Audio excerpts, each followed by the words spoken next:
अभिषेक झा प्रवक्ता जनता दल यूनाइटेड के हमारे साथ जुड़ गए हैं। अभिषेक बड़े खुश होंगे, यंग है, जेडीयू के अंदर आए हुए हैं और अभिषेक इस बात से बहुत खुश होंगे कि आज प्रधानमंत्री ने उन तमाम अटकलों को शांत करके कह दिया कि नीतीश जी के नेतृत्व में ही सरकार बनेगी। जैसे जब एग्जिट पोल आए थे दीपक, यहाँ पर तो आरजेडी के जितने प्रवक्ता थे ना, अपने सीटों से उछक उछक कर बयान दे रहे थे कि देखिए हम जीतने वाले हैं। तब तो कोई दिक्कत नहीं थी, ईवीएम पर कोई सवाल नहीं खड़ा किया।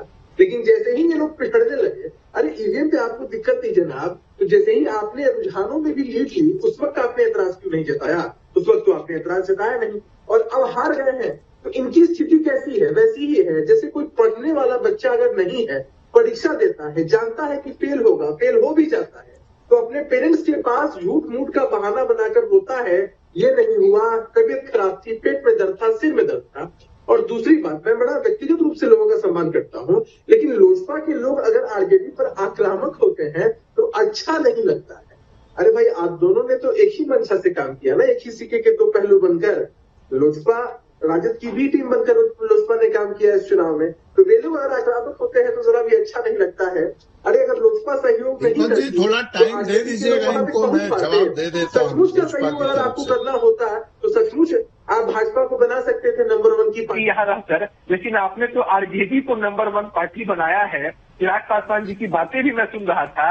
आप जरा सोचिए कि वो एक ऐसे युवा नेता है जिन्होंने नकारात्मक राजनीति का एक बेहतरीन नमूना बिहार में पेश किया है कि हम आइडियोलॉजी पे चुनाव नहीं लड़ेंगे, विचारधारा पे नहीं लड़ेंगे, हम इस पार्टी को बस हराने के लिए लड़ेंगे चुनाव। बताइए जरा, खुद से आकर जी लगता है थोड़ा देर से आए। जब सुनता होगा तो क्या सोचता होगा कि भाई इनके पास एक कोई नीति ही नहीं है। लगता है थोड़ा देर से आए। आप चिराग पासवान जी का पूरा इंटरव्यू फिर से सुन लीजिए, बहुत अच्छा इंटरव्यू किया है दीपक जी ने। जनता दल यूनाइटेड को डैमेज करने की कोशिश की, लेकिन बिहार की जनता का आशीर्वाद किया। आपने कितना भी पीछे धकेलना चाहा, लेकिन जनता ने अपना मैंडेट पूर्ण बहुमत के साथ। ठीक है अभिषेक, इस मुद्दे पर आऊंगा क्योंकि नीतीश जी ने नहीं किया है। पहले के चुनाव के एग्जाम्पल तो दे दिए, लेकिन त्यागी साहब की बात ऐसी लगती है ना जैसे कोई सेल्फ गोल नहीं मार देता है कि किसी डिबेट में किसी ने सेल्फ गोल मार दिया और खुद की बातों में फंस गया, वही स्थिति है। और दूसरी बात, यदि ईवीएम का मैनेजमेंट ही करना होता